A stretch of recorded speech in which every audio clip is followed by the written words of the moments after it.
Mesdames et messieurs, bonjour et bienvenue à cette nouvelle édition de Midi au Caire. Amorçons notre rencontre avec cette nouvelle concernant le chef de l'État, le président Abdel Fattah el-Sisi, qui a tenu une réunion avec le Premier ministre Dr Moustapha Madbouli, le ministre des Finances Mohamed Maït, le ministre du Logement et des Agglomérations urbaines et d'autres responsables. Lors de la réunion, le chef de l'État a passé en revue les travaux du Grand Musée égyptien à la lumière du début de l'opération d'essai limité et de l'achèvement des travaux dans de nombreux secteurs, dont le bâtiment du musée, la grande salle et le grand escalier, la place de l'obélisque suspendue et les jardins environnants, ainsi que les bâtiments de service du musée. Selon le porte-parole de la présidence, le conseiller Ahmed Fahmi, le président Sisi a ainsi passé en revue les préparations finales, en particulier les salles et les galeries, le musée de la barque solaire du roi Khéops.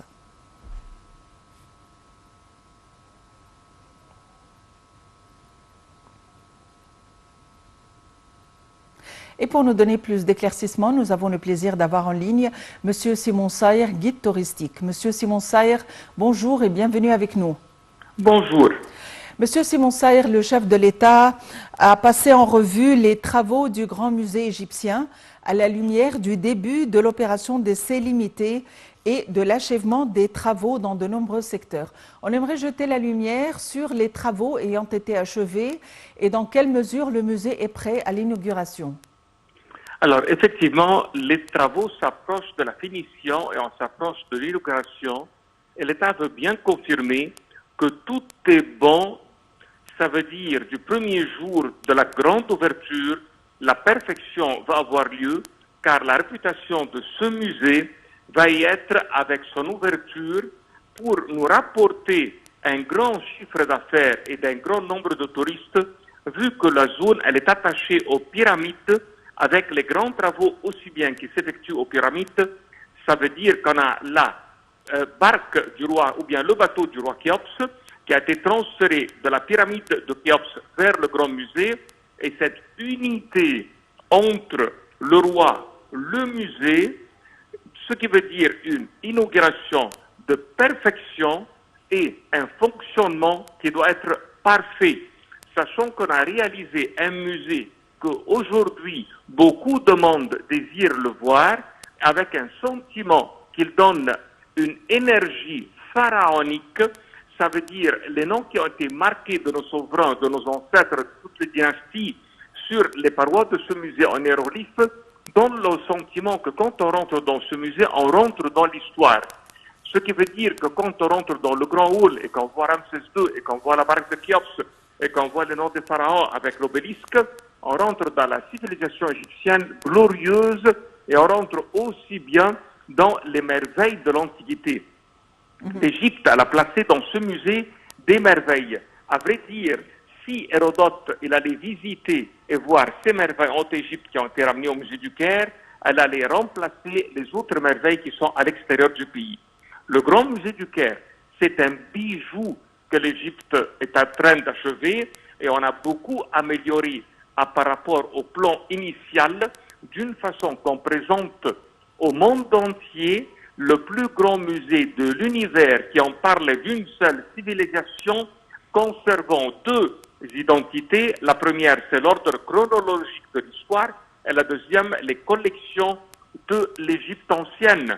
Collection de maquettes, collection de bateaux, collection pour les rois, collection de tombes, collection de la vie quotidienne, des papyrus, des scripts, de la médecine, des outils des ouvriers, une perfection de présentation qui montre comment le début de l'histoire était chez nous, le début des sciences était chez nous, les ingénieurs, le savoir-faire, les techniques de travail, la construction, aussi bien les connaissances pour les bateaux et pour les navires et pour les expéditions commerciales et militaires à l'extérieur du pays.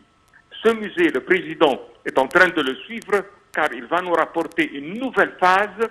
Il va montrer au monde entier le centre touristique de la planète Terre. Il n'y a pas d'équivalent à ce grand musée avec les pyramides dans l'histoire des monuments du monde entier. Oui. Monsieur Simon Sayer, apparemment, l'essentiel, ce n'est pas uniquement pardon, les pièces qui seront exposées, mais aussi la manière dont ils sont exposés. Apparemment, la présentation est particulière dans ce musée. La présentation est particulière, et ça a été étudié depuis le début, depuis l'an 2000, quand il y avait les 2000 projets qui se sont présentés avec deux plans, un plan extérieur et un plan intérieur.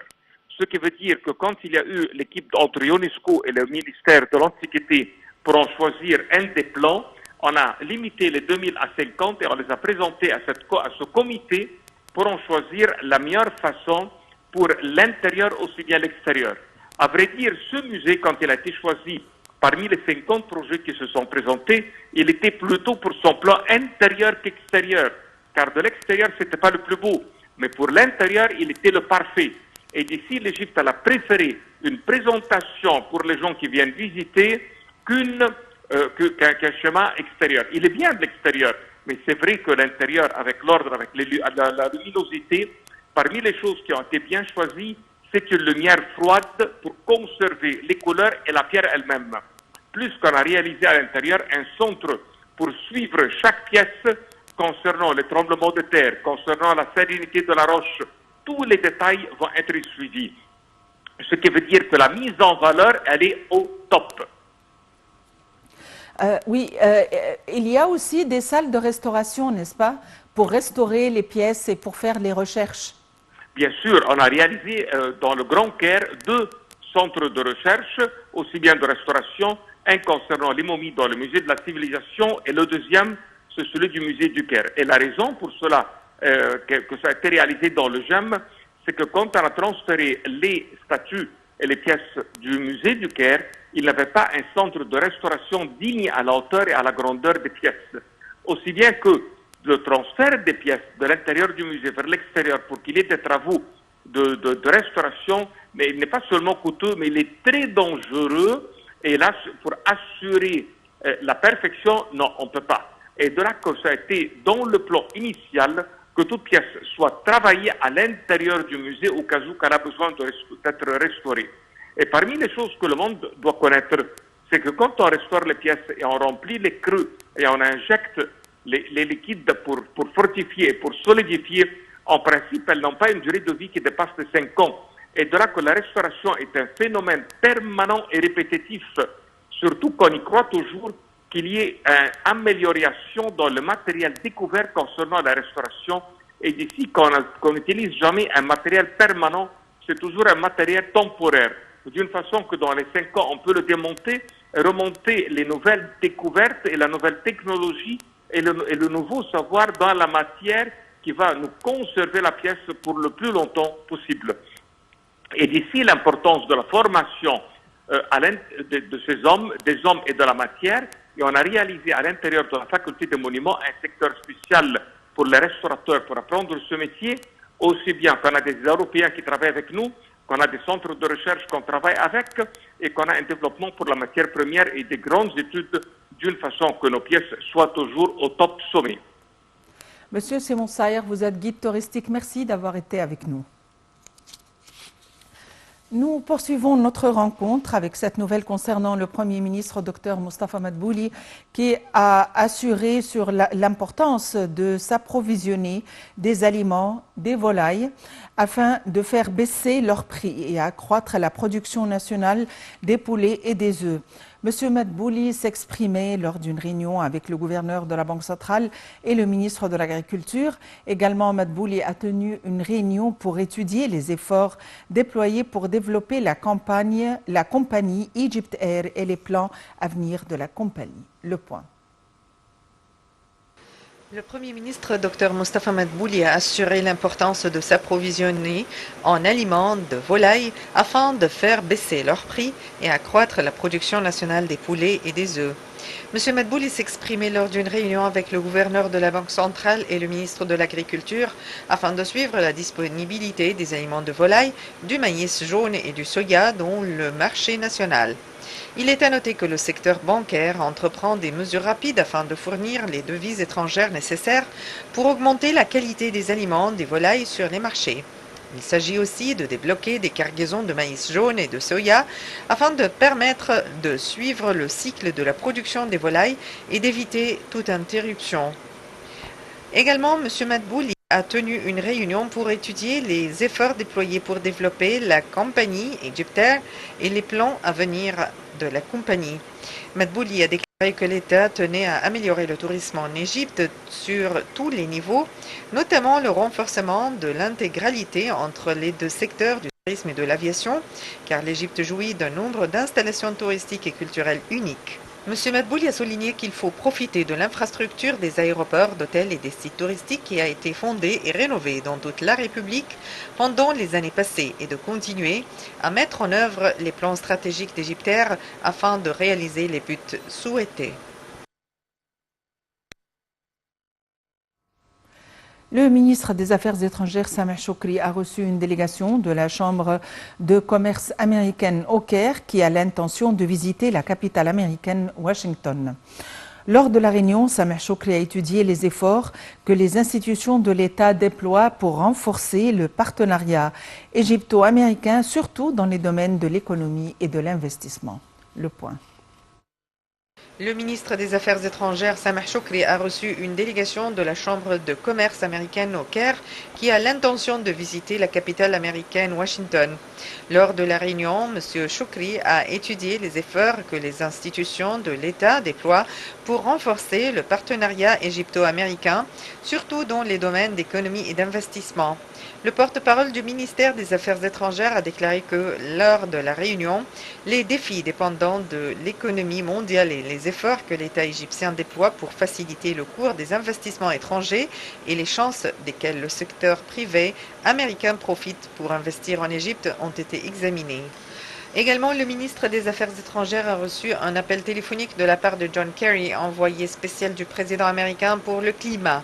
Lors de l'entretien téléphonique, les deux hommes ont affirmé l'importance de continuer le travail commun et les consultations durant la prochaine période en vue de suivre les réussites réalisées par la 27e conférence sur le climat, la COP27, tenue en novembre dernier à Sharm el-Sheikh, et de se préparer pour la 28e édition de la conférence sur le climat, la COP28, qui se tiendra aux Émirats arabes unis fin 2023.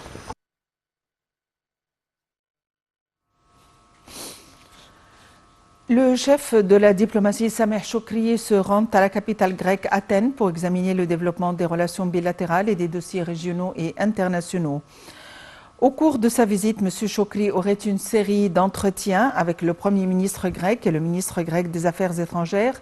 Les entretiens seraient centrés sur les moyens de renforcer la coopération bilatérale et sur la coordination entre le Caire et Athènes dans les dossiers conjoints et les dossiers régionaux et internationaux d'intérêt commun. M. Choukri devrait également s'entretenir avec le président du groupe grec de l'électricité, Kopelouzos, afin de poursuivre le progrès réalisé dans le projet de la liaison électrique entre l'Égypte et la Grèce.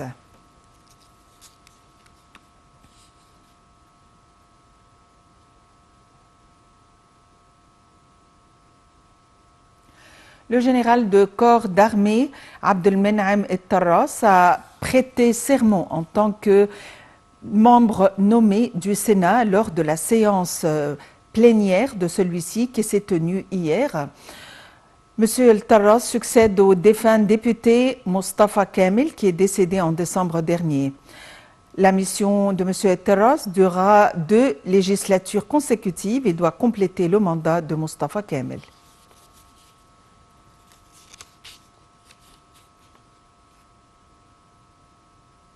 Le ministre des Finances, Mohamed Maït, a affirmé que conformément aux directives présidentielles, l'initiative de l'accompagnement des secteurs de production agricole et industrielle se poursuivrait dans le nouveau budget qui lui consacrera un montant de 150 milliards de livres égyptiennes de financement facile avec un taux d'intérêt de 11%, dont 10 milliards seront affectés à l'achat de machines et de lignes de production.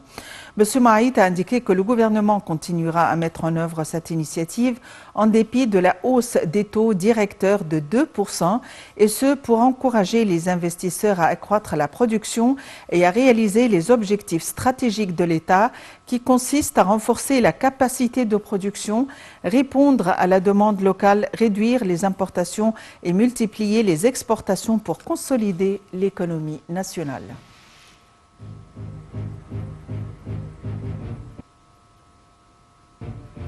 Fin de cette édition quotidienne de Midi au Caire. Merci de l'avoir suivi. À la prochaine.